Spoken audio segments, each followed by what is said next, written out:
My name is Dick Grobe, and about 47 years ago this month, I had the honor and privilege of meeting Elvis Presley.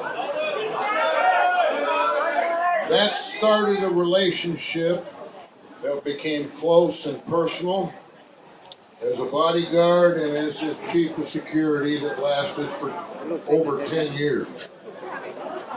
And you might want to know why Elvis needed security. Well, it's all because of you women. Oh, yeah. Every one of you. You all thought Elvis was the greatest thing since sex. Yeah. You also thought he was beautiful, he was handsome, he was a hunk. Personally, he didn't do anything for me, but for you women, he did a whole hell of a lot. Now, one of the things that Elvis liked to do was his fans.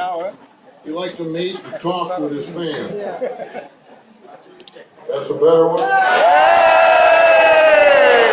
That's a better one. That's all right. Hello, Amsterdam! That's all right, Mama. Yeah, that's all right, Mama. Anyway, one of the things Elvis liked to do was meet and talk with his fans, but that you couldn't do that because they would all crowd up and things would go bad. He'd get hurt or they'd get hurt, and we didn't want that to happen. So after a concert, Elvis wasn't ready to go right to bed, even if there had been a bunch of women there. He would sit around and we'd bring up a bunch of people and he would talk with them. No, that's not my kind of music. I don't dance, I don't sing. Anyway, one night there was about 20 women sitting around and Elvis was talking to them, going around asking them how the show was, did they enjoy it, did they live there or whatever it was that came to his mind. And there was one woman that really kind of stuck out. She said, "Elvis, your hair color sucks. The suits you wear, you need somebody to help dress you. Your voice is terrible." And as we started to escort her out, she turned around and said to Elvis, now remember this was 1970s, the laws were different then. She said, "Elvis, your voice would be so much better if you smoked marijuana."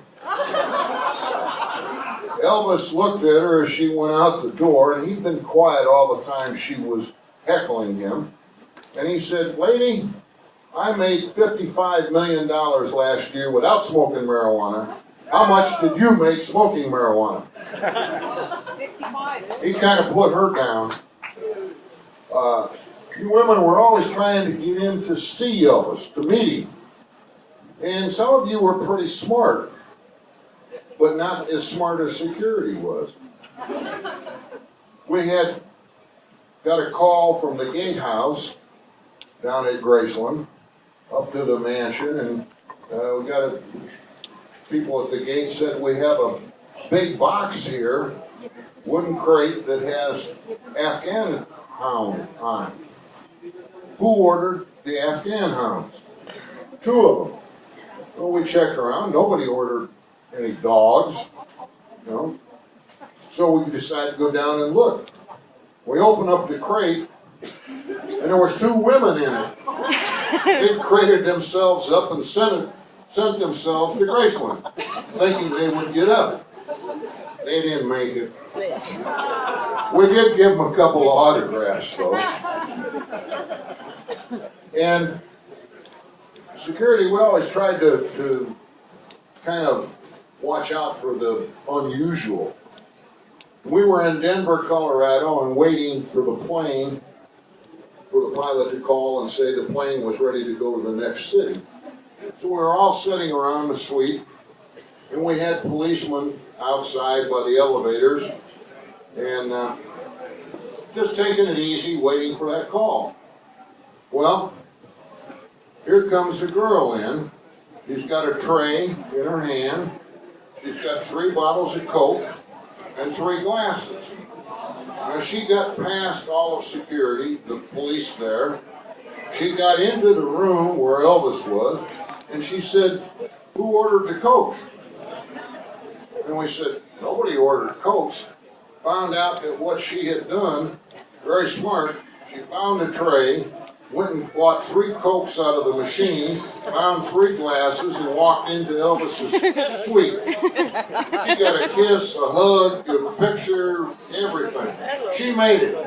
When that was all over, Elvis kind of looked over at us guys at the security and said, "You goofed this time, boys."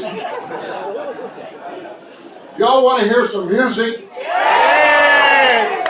Well,